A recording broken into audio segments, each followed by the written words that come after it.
खोरवा शहर में गुजरियल एक हफ़्ते दौरान 10 खां मथे चोरियुनि के वाक़ियनि खिलाफ़ खोरवा के शहरियन जमियत उलमा इस्लाम के अगवाननि मौलाना फतेह मोहम्मद महरी, अली मोहम्मद मरी, मखदूम निसार ऐं ॿियनि जी अगवानी में शहीद फादर राहो चौक खां टीवी जर्नलिस्ट क्लब ताईं रैली कढी एहतजाज कयो।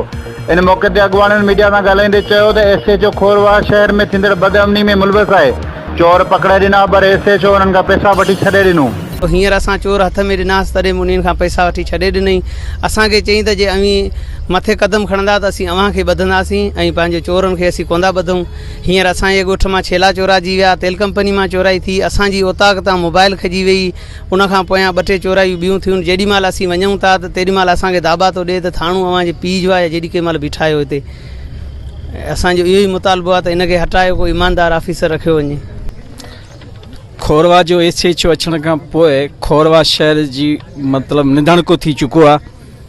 उते मंशियात ऐं जेके क्राइम पसंद माण्हू आहिनि उन्हनि खे फुल इजाज़त आहे, यानी कंहिं बि क़िस्म जो कानून ॾिसण में नथो अचे।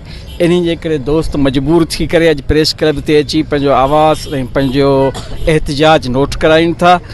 असां जमियत उलमा इस्लाम जी तरफ़ां इहो मुतालबो करियूं था त फौरी तौर ते SHO खे हटाए हिते ईमानदार ऑफिसर मुक़ररु कयो वञे।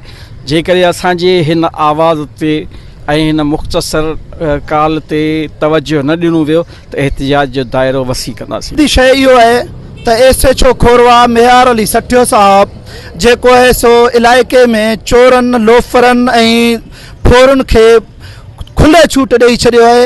उन्हीअ में हिन हफ़्ते जे अंदरि तक़रीबन 5-6 चोरियूं रुगो हिन हफ़्ते जे अंदरि थिया आहिनि ऐं 2-3 जेको आहे सो मोबाइलनि जूं फुरूं थिया आहिनि ऐं 2-3 मोटरसाइकिल फुर थिया आहिनि। उन जे एतिरे क़दुरु जो माण्हुनि मोटरसाइकिल ऐं फोरूं झले हिन खे ॾिना आहिनि, उहे बि छॾे ॾिना आहिनि। उन्हीअ जे ख़िलाफ़ जॾहिं असां आवाज़ उथारियो त SHO प्लस पंहिंजे छाड़तनि जे ज़रिए ख़ुदि मूं ते ई हमिलो करायो ऐं मूंखां मोबाइल ऐं रक़म फुर करायो।